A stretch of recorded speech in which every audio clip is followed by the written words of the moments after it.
સમર્પણનો એક અદ્ભુત પ્રસંગ ઝવેરચંદ મેઘાણી નામનો વાણિયો રાષ્ટ્રીય શાયરનું જેને બિરુદ મહાત્મા ગાંધી આપેલું, લેખક સઘળા લોકની ટાંકો તોળાણી, પણ એમાં વધી તોલે વાણિયા તારી લેખણ મેઘાણી.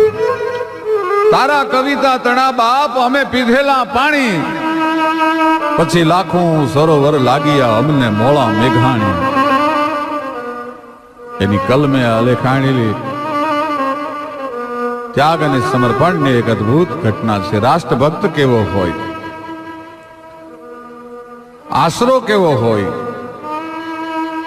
એની બહુ મજાની વાત છે. જુનાગઢના રાજની માથે રાનું પતન થયું. સોલંકીઓનો વાવડો છે એ ફડાકા મીડો મારવા સોમલદેવ પરમાર નામના રાણી પોતાના 6 મહિનાના કોરડાને ખોળામાં લઈ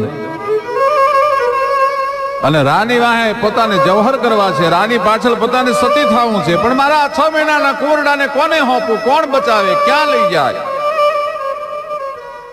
માનો સ્વભાવ તો એવો છે, ગળ્યા માંસ ગળે તોય આડે હેવાયા કરે, એવી માતા જાય મરે એને કેમ વિસરીએ કાગડા. વાલબાઈ નામની પોતાની અંગત વડારણને દાસીને બોલાવી અને હોમલદેવ પરમાર નામના રાણીએ એટલું કીધું, બેન વાલબાઈ, જુનાગઢના દીવાને ઓલવવા ન દે એવો દુનિયામાં એક જ મહાપુરુષ છે અને મારો જીભનો માનેલો ભાઈ છે. આડીદર બોડીદર ગામનો આયર દેવાયત બોદલ. આયરનો આશરા ધર્મ વખણાય, દુનિયા જાકારા દીએ અને રાખે ને ઘરમાં રાણ, પણ એને માથા હાટે મૂલવે ઈ આયર ના એધાણ. બાકી દુનિયા જાકારા દીએ અને કોઈ દી રાખે ને ઘરમાં રાણ, એને માથા હાટે મૂલવે ઈ આયર ના એધાણ. વાલબાઈ, મારા કોરડાને તું હાડીદર બોડીદર ગામના હિમાડા સુધી, મારા ભાઈના આંગણા સુધી જો તું પહોંચાડી આવી ને તો જુનાગઢ રાજનો દીવો બચી જાય. કાંઈ વાંધો નહીં બા સાહેબ, ચિંતા ન કરતા, લાવો રાજના કુંવરને મારી પાસે. ટૂંકમાં વાત કરો, એ કુંવરડાને લઈ અને વાલબાઈ છે એ હાલતા થયા અને જુનાણાની બજારમાં પરોડીએ નીકળ્યા. ત્યારે ભીમડા નામનો એક રખેહર કે હામો મળ્યો. વાલબાઈ, મેં એવું સાંભળ્યું કે આપણા જુનાગઢનું પતન થયું, સોલંકીઓનો વિજય થયો, સોલંકીઓનો નેજો આપણા જુનાગઢ રાજની માથે ચડ્યો અને તું અત્યારમાં બની ઠણીને ક્યાં હાલી? ઓરો ભીમડા કામમાં કહું, મારી પાસે આ જુનાગઢના રાજનો ઓલવાતો છેલ્લો દીવો છે. એક મારું કામ કરીશ ભાઈ? હું જુનાગઢની વડારણ છું, દાસી છું, એ દુનિયાને ખબર પડી જાય અને કદાચ મારી જડતી લઈને રાજનો કુંવર પકડાઈ જાય અને આપણા જુનાગઢના રાનો દીવો ઓલવાઈ જાય ભીમડા. પણ એક વાત, તું તો મેલું ઉપાડવા વાળો છો. તારા હુંડલામાં કુંવરને ઢબુરી અને આડીદર બોડીદરના હિમાડા સુધી તું જો મૂકવા આવ્યું ને તો જિંદગીભર તારો ઉપકારનો બદલો નહીં ભૂલું. અરે બેન, બાપ, જુનાગઢના રાજાના કુંવરને મારા માથડે ઉપાડી અને આડીદર બોડીદર ગામના સીમાડા સુધી પહોંચાડવો એ તો મારા માટે મોટું ભાગ કહેવાય. લાય બેન, લાવી રાજના કુંવરને પોતે હુંડલાની માલપા કચરો આજુબાજુમાં નાખી અને કુંવરને ઢબુરી અને ભીમડા નામનો રખેહર એ હાલતો થયો. હાલતા આડીદર બોડીદર ગામનો સીમાડો આવ્યો. વાલબાઈ અને ભીમડો બે છુપા રસ્તે ગામના હિમાડામાં ભેળા થયા. લે બેન, બાપા તારા રાજના કુંવરને. અરે ખમા મારા વીર, બહુ મોટું કામ કર્યું. સોમલદેવ રાણીએ સતી થતા પહેલા જે નવલખો હાર વાલબાઈને ભેટ આપેલો, એ હાર આજ ડોકમાંથી કાઢી અને વાલબાઈ ઈ ભીમડાને આપે છે કે લે બાપ, આ જુનાગઢના કુંવરને દીવાને બચાવવાનું આ વળતર આપું છું તને. અરે બોન, મારાથી વળતર ન લેવાય. વળતર લઉં ને રાજના કુંવરને બચાવવાનું તો મારા માટે સરગા પરના દરવાજા બંધ થઈ જાય. બેન, મારે વળતર ન લેવાનું હોય. અને વાલભાઈ આમ જરાક હાલતા થયા અને ભીમડાના મોઢામાંથી શબ્દ નીકળ્યા કે બેન, તારે મને કંઈક બદલામાં દેવું છે ને? તો કે હા, મને દેવું હોય તો એક વસ્તુ દે. તારા કમરપટામાં જે કટાર છે ને, એ કટાર મારે જોઈ છે. અરે ભીમડા, માગી માગીને કટાર માગી ભલા માણસ તે? લે બાપ, આ કટાર તને આપું છું. એ ભીમડાને કટાર આપી અને વાલબાઈ આડીદર બોડીદર ને હામાં ડગલા માંડ્યા ગામની હામાં. અને આયા ભીમડાએ કટાર જે વાલબાઈ આપી હતી, બ્યાનનો ઘા કરીને પોતાના પેટમાં કટારને ઝીલી લીધી. આંતરડાનો ગોટો બહાર નીકળી ગયો, રાડ ફાટી ગઈ. આમ પાછું વાળી અને વાલબાએ જોયું તો લોહીમાં ભીમડો તરબોતળ થઈને તરફડે છે. અરે હા હા હા, મારા બાપ પ્રાણ કાઢી નાખ્યા છે. ભીમડા, શું કામ આ બધું શું કામ કરવું પડ્યું? બેન, હું ગમે એમ તો નાનું વરણ, મારા આંગણે મહેમાન આવ્યા હોય, લગ્નનો પ્રસંગ હોય, દેશી દારૂડો પીવાઈ ગયો હોય અને તેથી મારા વેવાઈને મૂછે તા દઈને હું એમ કહું જુનાગઢના રાને બચાવવા વાળો હું ભીમડો, અને એ કદાચ સોલંકીઓ સરદારને ખબર પડી જાય તો મારા રાજનો કુંવર ન બચે, મારા પેટમાં વાત ન ટકે. એટલા માટે બેન, મેં મારા રાજના દીવાને બચાવવા માટે થઈને મેં મારા પેટમાંથી પ્રાણને કાઢી નાખ્યા છે. મેં મારા પંડમાંથી પ્રાણ પંખેરી ઉડાડી દીધા છે. શું રાષ્ટ્રભક્તિ હશે મિત્રો! જબરજસ્ત રાષ્ટ્રભક્તિ. આડીદર બોડીદર ગામના પાદરમાં આવી અને વાલબાઈએ દેવાયત બોદલ નામના આયરનો આંગણું પૂછ્યું. પણ જુનાગઢની વડારને ઓળખતા દેવાયત બોદલને વાર ન લાગી, કારણ કે અવારનવાર જુનાગઢના રાની કચેરીમાં જાતા હોય. કોમલદેવ પરમારને બેન કહેતા, અરે વાલબાઈ, તું અટાણે શું કામ આવી? ભાઈ, તમને તો ખબર છે આપણા રાનું પતન થયું અને સોલંકીઓનો નેજો છે જુનાગઢની માથે ચડી ગયો. પણ મરતી વખતે કોમલદેવ પરમાર આ 6 મહિનાના કુંવરડા નવઘણને તમારા આંગણા સુધી પહોંચાડવાનું મને જવાબદારી સોંપી હતી. અને એને એમ કીધું હતું કે મારા ભાઈ દેવાયત બોદલને કહેજો કે પાછો 9 ગણ 22 વર્ષનો થાય ત્યારે જુનાગઢનો ગાદીપતિ એને બનાવ્યો. અરે ખમા ખમા ખમા મુરલીધર મહારાજની જાજી ખમા. મારા 9 હોરઠના સરદારને ઘણી ખમા બાપ. લાવો, એ કુંવરડાને તેડી લીધો. આયરાણી જાહલને ધવરાવતા હતા, જાહલને દૂધના ઘૂંટડા ભરાવતા હતા, પૈપાન કરાવતા હતા. એની પાસે જઈ અને સજુબાઈ નામની આયરાણી દેવાયત બોદલે એટલું કીધું, લ્યો આયરાણી, હા તમારે ઉગો અને જાહલ 2 નાના છોરું છે, એમાં 3જું છોરું આ જુનાગઢનો દીવો છે. જોજો હો, એને ઉજેરવામાં એને ઉછેરવામાં ડાબી જમણી આંખનો તફાવત ન રહેવા દેતા. ટૂંકમાં વાત કરું, 11 વર્ષ એની માથેથી નીકળી ગયા ભાઈ. 11 વર્ષની વાતની માથેથી વયા ગયા. અને એમાં કોકે સોલંકીઓને જઈને ખબર દીધી કે તમે દેવાયત પટેલ દેવાયત પટેલ દેવાયત પટેલ બહુ કરી. એ જમાનામાં માણસને પટેલનો ઇલકાબ આપવામાં આવતો. હતા તો આયર, પણ તમે બહુ દેવાયત પટેલના વખાણ કરો છો. પણ તમારો દેવાયત પટેલ તો તમારા દુશ્મનને ઉછેરીને મોટો કરે છે. બોલાવો દેવાયત પટેલને. દેવાયત પટેલને બોલાવવામાં આવ્યા ભાઈ. પણ ગિરનારનું એકાદું ટૂંક જુદું પડીને જેમ આવતું હોય એમ ડગલા માંડતો માંડતો માંડતો આયર કચેરીમાં દાખલ થયો. સોલંકીના સરદારને જોહાર કરી અને મળ્યા. દેવાયત બોદલ, મેં એવું સાંભળ્યું છે કે તમે જુનાગઢના રાજના કુંવરને ઉછેરીને મોટો કરો છો. હા બાપુ, મોટો કરું છું. તમને ખબર છે તમે સોલંકીઓની હારે વેર બાંધ્યું છે? અરે મારા બાપ, હું ગામધણી ઘરધણી આયર અને મને સોલંકીઓની આરેના વેર પોહાય. આ તો મારે 22 વર્ષનો જુવાન થાય એટલે તમારા હાથમાં હોંપી દેવા હાટું થઈને હું મોટો એને કરતો હતો, હું એને ઉજેરતો હતો કે દેવાય બોદલ હવે એને 22 વર્ષનો ન થવા દેવાય. તમે અહીંયા કચેરીમાં બેહો અને આયરાણીને ચિઠ્ઠી લખો અને નવઘણને બોલાવી લ્યો. અને સાહેબ ધ્રુજતા હાથે આયરે હાથમાં કલમ લઈ અને કાગળ લખવા બેઠો. આયરાણીને માલુમ થાય આપણા આંગણે જુનાગઢનો કુંવર ઉછરે છે. એને નવા લુગડા પહેરાવી, એને હણગાર સજાવી, ઘરેણા પહેરાવી તૈયાર કરે અને આવનાર સોલંકીઓના અસવારો સાથે જુનાગઢ મોકલી દેજો.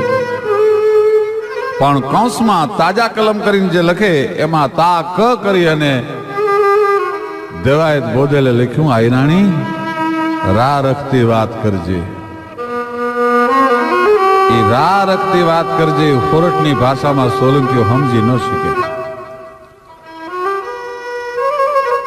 સોલંકીઓના સરદારો છે એ જુનાગઢ આવી અને સોલંકીઓનો કાગળ લઈ અને ઘોડીની માથે સવાર થઈ અને આડીદર ગભોડીદર ગામના દેવાયત બોદલની ડેલી આવીને હાકલ દીધી. આયરાણીના હાથમાં આમ કરીને આમ કાગળ જે મૂક્યો. આયરાણી કાગળ વાંચવા માટે બેઠા પણ વાંચવાની શરૂઆત કરી. આયરાણીને માલુમ થાય કે આપણા આંગણે રાજનો કુંવર ઉછરે છે, એને તૈયાર કરી શણગાર સજાવી નવા ઘરેણા પહેરાવી મોકલી દેજો. અને આયરાણી મનમાં હલબલી ગઈ. આયર ખૂટી ગયો, આયરને ખૂટામણ પૂજ્યું. શું કામ આવું લખ્યું છે? પણ નીચે જ્યાં વાંચ્યું આયરાણી રા રખતી વાત કરજે, પણ ત્યાં તો પોરહના પલ્લા મીંડા છૂટવા. સાબાસ આયર, સાબાસ આયર. એટલા માટે હોરઠની કન્યાઓ એમ કે ચૂડો પહેરું ઈણરો, ઝીણરી અખિયા લાલ, પછી ભલે ને ઘડીક જ રહું સોહાગણી, પણ મારો મનખો આખો ન્યાલ. પોતાનો દીકરો ઉગો અને નવઘણ બે રમે છે. એમાં આજ ઉગાને બોલાવી નવરાવા બેઠા આયરાણી. નવરાવીને આંજણા જો નવા લુગડા પહેરાવ્યા. નવઘણ બાજુમાં જઈને આયરાણી એટલું કહે છે, માં ભૈલાને તે નવા લુગડા પહેરાવ્યા, મને હું કામ નથી પહેરાવતી? માં ભાઈને તે માથામાં તેલ હીંચી દીધું, મને હું કામ નથી તેલ નાખી દેતી? માં ભૈલાને ઘરેણા પહેરાવ્યા, મને કેમ નથી ઘરેણા પહેરાવતી? અને આયરાણી ધક્કો દઈ અને પોતાના દીકરાને તૈયાર કરતી વખતે નવઘણને ધક્કો દઈ અને આયરાણી મનમાં કહે છે કે બાપ, ઈ તો તું 22 વર્ષનો થાઈશ ને તેથી ખબર પડશે કે આજ મેં શું કામ મારા દીકરાને એકલાને તૈયાર કર્યો છે. ભાઈ દેશની જનતાઓ હશે મોતના મોઢામાં મોકલવા, એક આશરા ધર્મને પાળવા માટે પોતાના દીકરાને તૈયાર કરી અને નવઘણને આજ આગો હડસેલે છે. તૈયાર કરી છેલ્લી વારની 2 ચૂમીઓ લઈ લીધી. ખમા બાપ,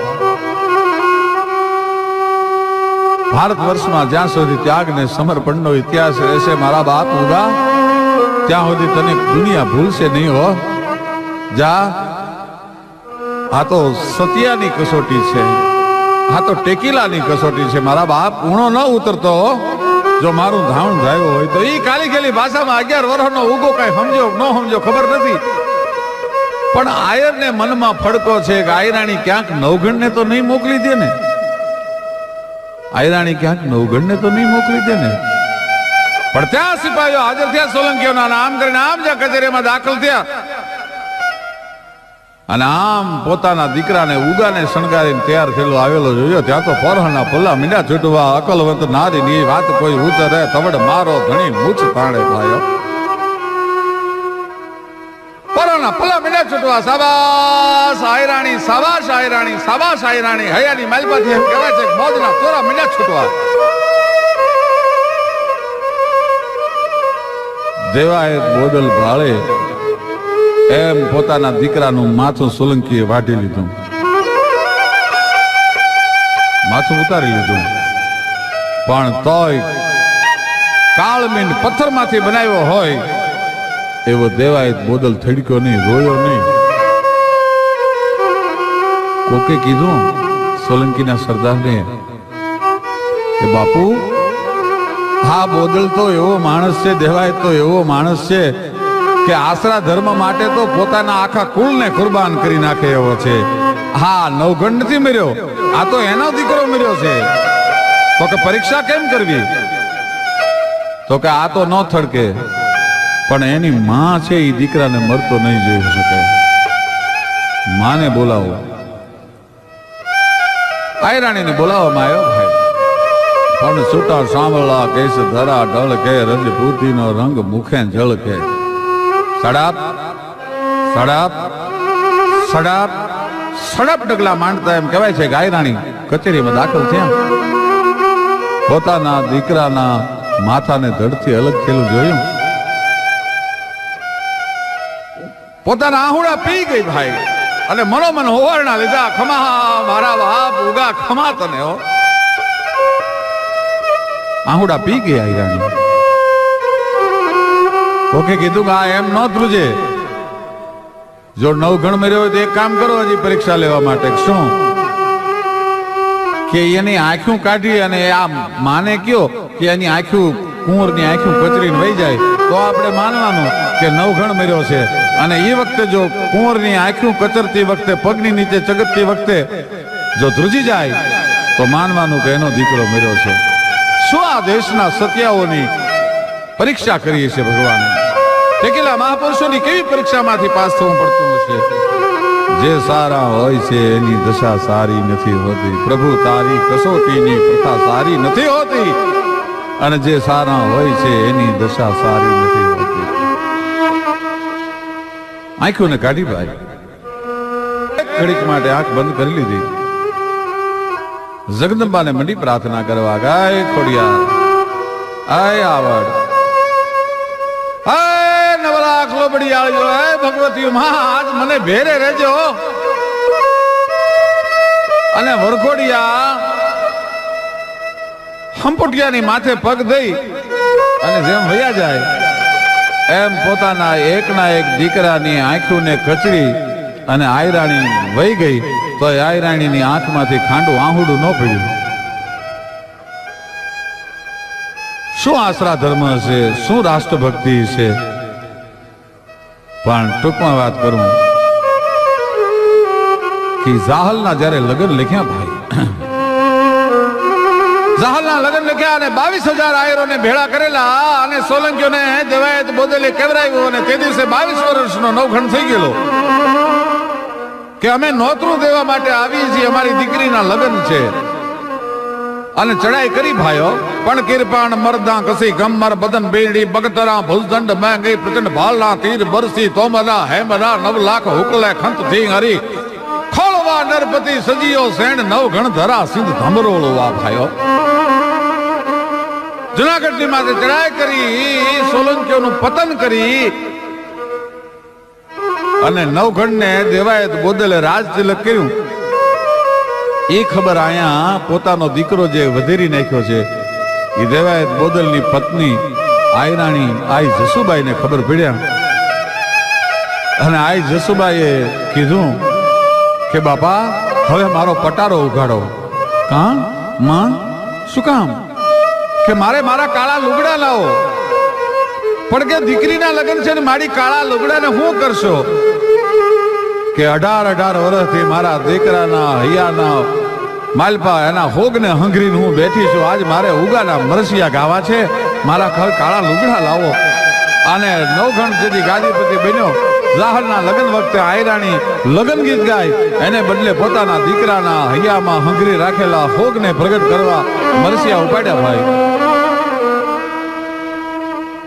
પણ ઉગા તું તો ઉગજો, અરે મારે ઉગી નાથુનિયો. આય ઉગા, મારા કુળમાં તું ઉગી નીકળ્યો બાપ. તો હુરજની જેમ આખા વિશ્વમાં ઝળકી ઉઠ્યો. ઉગા તું તો ઉગીયો પણ બાપ મારે તું તો ઉગીને આચમ્યો, તું તો આચમી ગયો મારા માટે. પોતાના પંડના દીકરાને મારી અને રાજ ધર્મ બચાવવા માટે, આશરા ધર્મ બચાવવા માટે થઈ અને જે પોતાના દીકરાની આહુતિઓ આપી દે, આવા પુરુષો જે ધરતીમાં જન્મે એના માટે કહેવાય એ ધન્ય ધરાસો રટભલી અમણી જ રતન પાકતા ગાવા, રતન પાકતા ગાવા.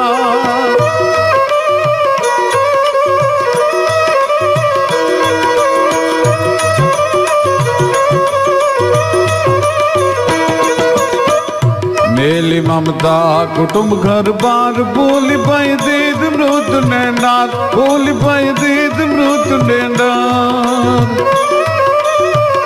મેલી મમતા કુટુંબ ઘર બાર ભૂલી ભાઈ દીદ મૃત ને નાથ, ભૂલી ભાઈ દીદ મૃત ને નાથ.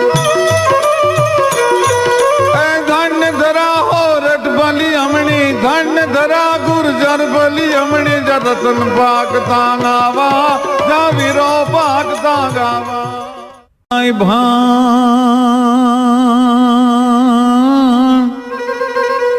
જન ભલે ઉગાઈ ભાણ, ગન ભાણ તિહારા લવ ભામિલા. પણ જીયાણ જો મરણ ડગમાણ, એ ગમાણી રાખજો એક સબરાઓ.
गंगा बसम सदंगा बोल कलंगा बदेवा. जय जय जगवंदन काश्यप नंदन. हवे दारिद्र निकंदन रवि देवादी, दारिद्र निकंदन रवि देवादी, दारिद्र निकंदन रवि देवादी, दारिद्र निकंदन रवि देवा.